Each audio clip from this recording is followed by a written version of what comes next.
Selamat pagi anak-anak. Selamat bertemu kembali dalam pelajaran IPS pada kesempatan hari ini. Saya ucapkan salam sehat untuk kita semua. Semoga anak-anak juga selalu diberi kelimpahan rahmat, sehat, dan bisa mengikuti kegiatan pembelajaran kita pada hari ini dengan baik. Baiklah anak-anak, pada kesempatan hari ini kita akan belajar mata pelajaran IPS, yaitu dengan tema mengembangkan ekonomi kreatif berdasarkan potensi wilayah untuk meningkatkan kesejahteraan masyarakat. Saya kira anak-anak semuanya sudah tahu ya tentang kegiatan perekonomian. Tetapi lebih dalam lagi, anak-anak harus tahu bahwa di masa sekarang ini perekonomian itu lebih digencarkan lagi, sehingga perekonomian dikemas dalam bentuk ekonomi kreatif. Kreativitas di dalam perekonomian adalah salah satu bentuk atau cara usaha untuk menemukan hal-hal baru, ide-ide baru, gagasan-gagasan baru dalam melakukan sebuah tindakan ekonomi yang dapat digunakan untuk meningkatkan kesejahteraan masyarakat. Karena kita tahu bahwa perekonomian Indonesia yang tadinya itu lebih memfokuskan kepada sumber daya alam, tetapi sekarang lebih memfokuskan kepada sumber daya manusia, sehingga manusia Indonesia yang bergerak dalam bidang ekonomi diharapkan memiliki kreativitas yang terus berkembang. Tujuan pembelajaran kita pada pagi hari ini adalah mendeskripsikan pengertian ekonomi kreatif. Yang kedua, mengidentifikasi jenis-jenis ekonomi kreatif. Kita akan melihat terlebih dahulu konsep ekonomi kreatif. Ekonomi kreatif ini menjadi salah satu pilar perekonomian Indonesia secara nasional, sehingga Presiden dalam hal ini concern sekali untuk menggarap ekonomi kreatif, sehingga mengeluarkan sebuah Inpres yaitu nomor 6 tahun 2009. Pemerintah melakukan usaha mengembangkan kegiatan ekonomi berdasarkan kreativitas, keterampilan, dan bakat individu untuk menciptakan daya kreasi dan daya cipta individu yang bernilai ekonomis, yang mendukung industri kreatif dan berpengaruh pada kesejahteraan masyarakat Indonesia.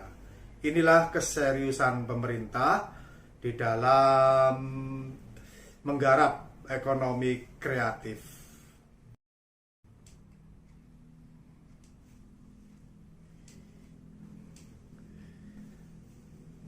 Selanjutnya, pemerintah juga mengidentifikasi lingkup industri kreatif yang mencakup 14 subsektor.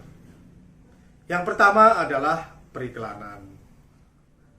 Periklanan ini menjadi salah satu juga garapan ekonomi kreatif, karena advertising atau periklanan ini sekarang ini menjadi sebuah industri yang cukup menjanjikan, terutama di dalam memperkenalkan produk-produk yang memang belum terkenal, tetapi dengan diiklankan maka menjadi tersosialisasi di pasaran. Arsitektur di dalam perekonomian, desain terutama adalah desain perumahan, kemudian desain interior, dan masih banyak lagi. yang paling menjanjikan adalah desain-desain di dalam perencanaan pembangunan infrastruktur, misalnya jalan raya, tata kota. Itu juga menjadi salah satu pilar perekonomian kita. Barang-barang seni tentu saja harus memiliki tempat untuk mendistribusikan. Maka pasar barang seni ini juga menjadi salah satu garapan perekonomian kreatif, sehingga diharapkan dengan adanya pasar barang seni yang diproduksi oleh masyarakat Indonesia ini bisa dipasarkan dan bisa dikenalkan.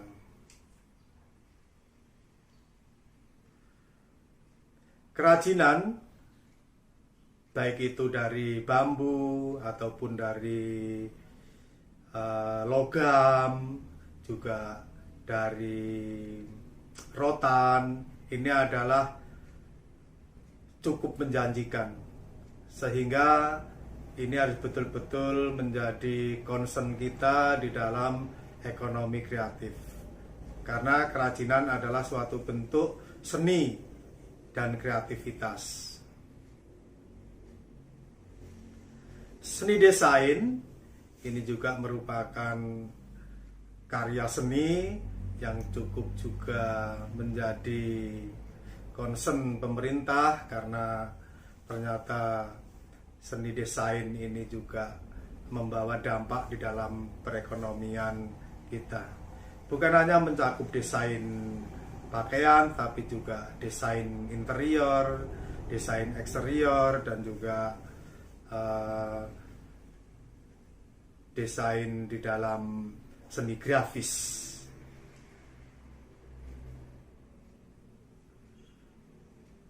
Kelanjutan daripada desain pakaian ini juga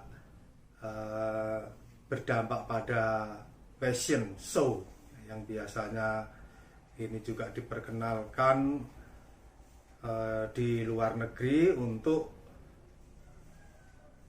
mengenalkan barang-barang buatan Indonesia dari segi fashion atau pakaian. Dan kita kaya sekali akan fashion, ya, pakaian-pakaian, baik itu yang dibuat dari serat alami maupun dari serat buatan. Perkembangan ilmu pengetahuan dan teknologi ini juga semakin memperluas dan juga semakin membuat kreativitas di dalam siaran televisi maupun radio, baik itu acara-acara di televisi dalam bentuk talk show atau juga dalam bentuk karya yang lain, ya, yaitu misalnya seperti drama, sinetron, dan lain sebagainya. Video, film, dan fotografi ini antara lain adalah dengan melahirkan atau kembali bersemarak film-film nasional kita yang tadinya itu mengalami kelesuan, tetapi sekarang sudah bangkit karena ternyata kreativitas di dalam bidang perfilman ini dapat diterima oleh masyarakat Indonesia dan juga bahkan oleh masyarakat luar negeri. Begitu pula dengan fotografi, ini juga sebuah ekonomi kreatif yang menjanjikan. Kita tahu bahwa Indonesia memiliki alam yang luar biasa yang bisa dijadikan sebagai objek di dalam fotografi.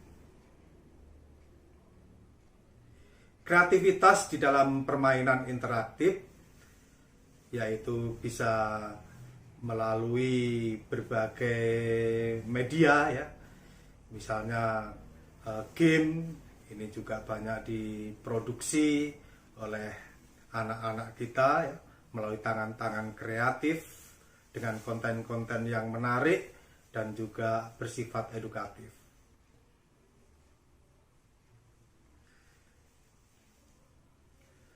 Musik ini juga menjadi concern kita di dalam ekonomi kreatif, karena ternyata musik sekarang ini sudah mengalami sebuah kemajuan yang luar biasa berkat adanya ilmu pengetahuan dan teknologi yang semakin berkembang di bidang permusikan, sehingga kolaborasi antara berbagai aliran musik seperti pop, dangdut, jazz, dan lain sebagainya ini menjadi kekayaan dan juga menjadi sesuatu yang baru bagi dunia permusikan yang saat ini semakin berkembang. Seni pertunjukan yang tadinya hanya bersifat tradisional tetapi sekarang mampu dikemas dengan teknologi yang baru, terutama adalah ilmu pengetahuan dan teknologi atau IT di dalam seni pertunjukan, sehingga kolaborasi antara musik gamelan, kemudian seni tari, kemudian drama ini menjadi sesuatu yang menarik bagi perekonomian kita. Penerbitan dan percetakan ini adalah